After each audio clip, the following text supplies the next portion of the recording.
Welcome to The Author Show, where we feature new authors and books, from fiction to self-help and everything in between. You'll find it all at theauthorshow.com. That's theauthorshow.com. And now let the show begin.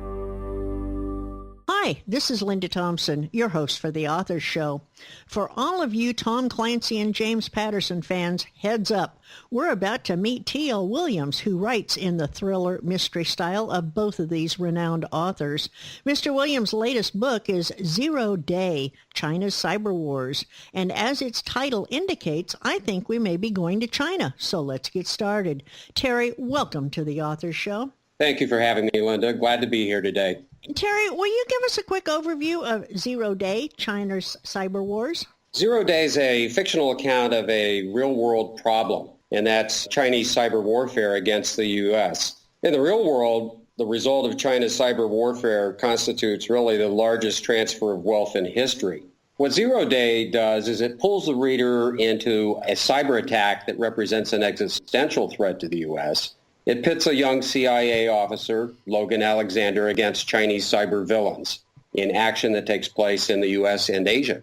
Was there a specific incident that served as the inspiration for your storyline? Well, I couldn't point to a specific incident, but I would say that really over the last couple of decades, we have seen the number of economic and intelligence-related cyber attacks against the U.S. from China mounting in number and severity. So I think I just decided I was going to try writing about it in a fictional account.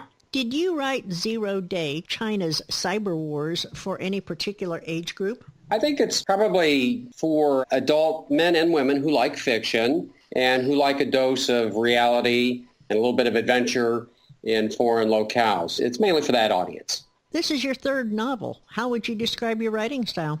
Well, I think I tend to write a little bit by the seat of my pants. I've spoken with authors who take very different approaches to it. One who surprised me, the very well-known author, told me a couple of weeks ago that what he does is he writes a long letter to himself before he actually begins a project to see if it's really something that he wants to invest a year of his life into.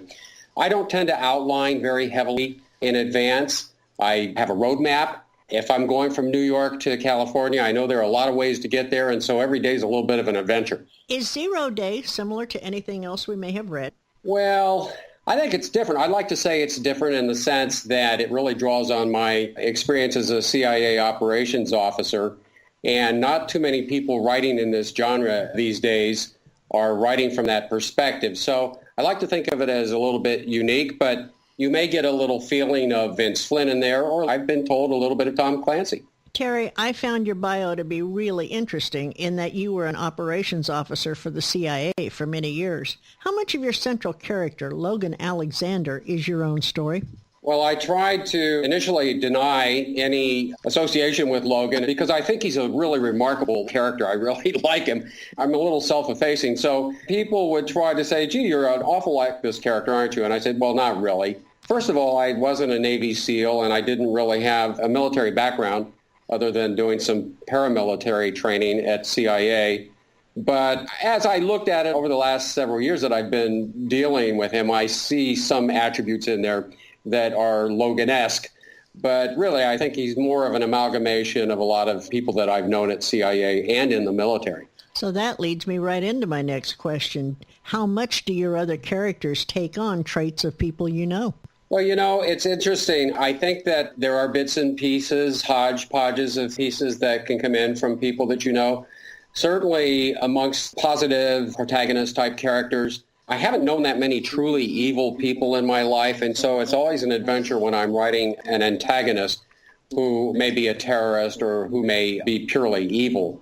But I would say I do draw in some attributes from friends and people that I've known, not whole cloth, but maybe bits of conversation that have stuck in my mind or particular mannerisms or something along those lines. I have a feeling that 0 Day is part of a series. If I am correct, how many books have you written and how many more do you have planned? Well, when I originally started writing about Logan Alexander, I didn't really think I was going to be writing a series. This was an initial effort. That was Cooper's Revenge, which was published in 2013. But I got to like him pretty much in that story, and I liked what he was doing. It was a great account of going after Iranian terrorists. And that morphed into a second book called Unit 400, The Assassins, in which the terrorists in turn turned around and came after Mr. Alexander after they found out he had been responsible for what happened in Cooper's Revenge. And then I decided that wouldn't it be interesting to create a scenario where Logan leaves the military and morphs into a CIA operations officer, which is more in my wheelhouse given my background. And so this current book that we're talking about, Zero Day China Cyber Wars, emerged from that.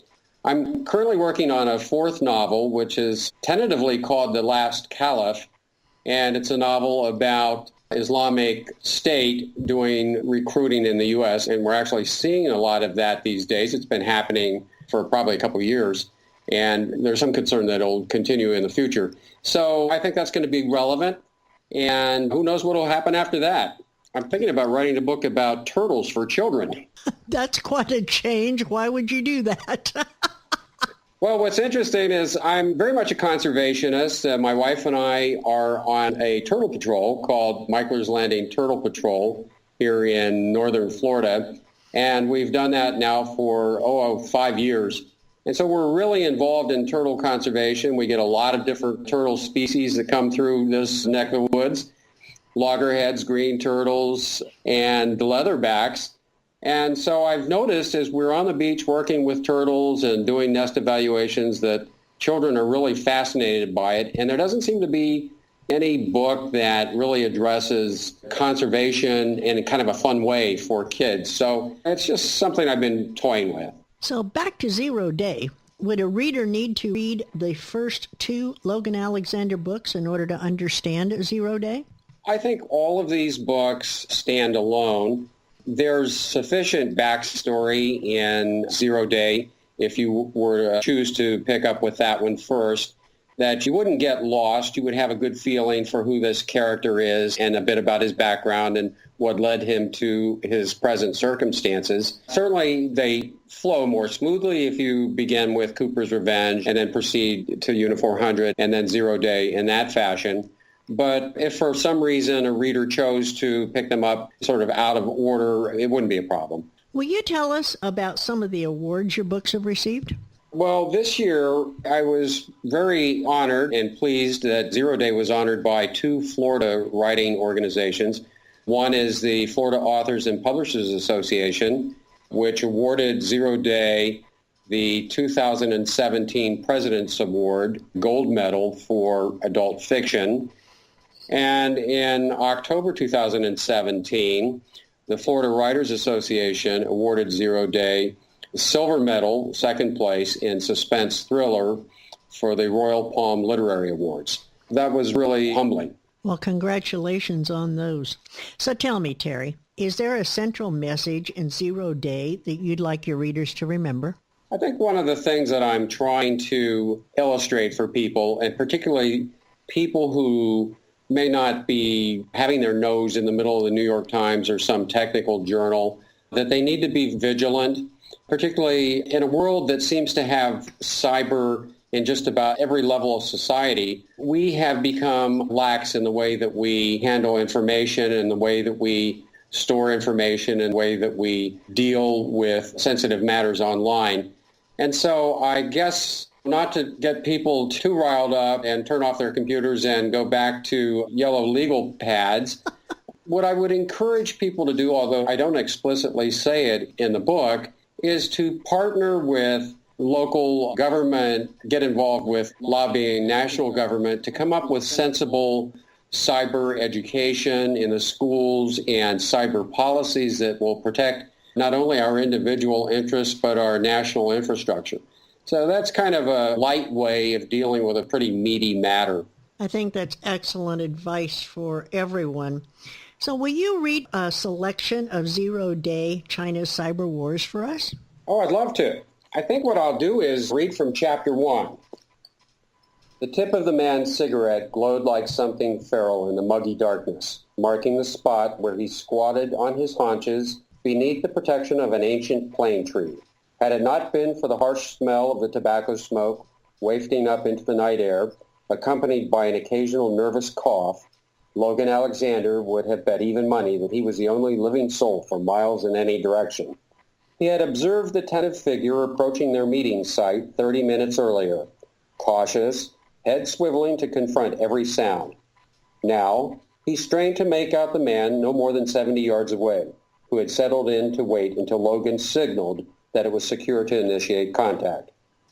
The lanky operations officer lay stretched out on his stomach, motionless in a shallow depression in the earth, most likely carved out by a wild animal. There was a stench in the air emanating from the makeshift pigsty attached to a windowless hovel about 60 yards east of his position. He had been in place for 45 minutes, and by his reckoning it was at least an hour until daybreak. There was no stirring from the direction of the farmer's hut. Only the occasional night sounds of woofing and grunting from the pig's enclosure broke the silence.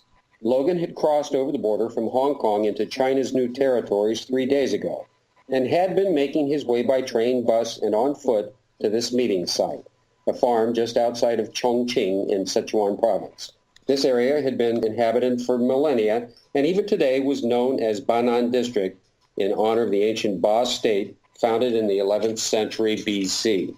Logan thought back to an area familiarization course he had taken at Langley in preparation for his assignment to Hong Kong. In his previous life as a Navy SEAL, everything he'd studied had been geared towards the Middle East, mostly Iraq and Afghanistan. But this time it had been different. The focus had been on China. He remembered his Chinese culture professor, Dr. Wang, solemn in his frayed pinstripe suit and muted silk rep tie, superior in manner despite his sartorial shortcomings.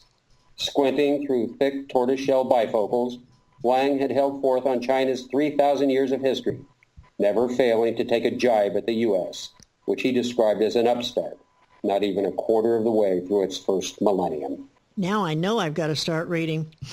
So where can we learn more about you, about your other books, and most of all, where can we purchase 0 Day, China's Cyber Wars? Readers can check out my website at TLWilliams.com. The books are available on all major online retail stores, and my distributor, Ingram, has it in select retail outlets nationwide. Terry, I'm a big fan of both Clancy and Patterson, and 0 Day, China's Cyber Wars is definitely on my must-read list. Thank you for taking time to introduce us to Logan and his story in 0 Day. When you release the next in your series, will you come back and talk with us again? Thank you, Linda. I'd really enjoy that, and I really enjoyed having this time with you today. Thanks a lot. Well written, suspenseful, engaging. The author's knowledge of both the CIA and China is remarkable and leads to a great story. When the author is a retired spook, I always wonder if what I'm reading is pure fiction, docudrama, or what. Suffice it to say that Williams' stories, including his 2 prior novels, provided enough suspense and intrigue to keep me wondering. That was a compilation of reviews for 0 Day, China's Cyber Wars. I hope you pick up a copy of Terry's book and start reading today. And I thank you for listening. This is Linda Thompson, concluding another edition of The Author Show. Please share this interview with your family and friends so that they too may have the opportunity to discover our guest and his work. And why not spread the word on social media as well? Please join us next time for another exciting author and another great book on The Author Show. Thanks for listening to The Author Show. Find out more about authors and their work at theauthorshow.com. Theauthorshow.com. Tune in next time to another great author on The Author Show.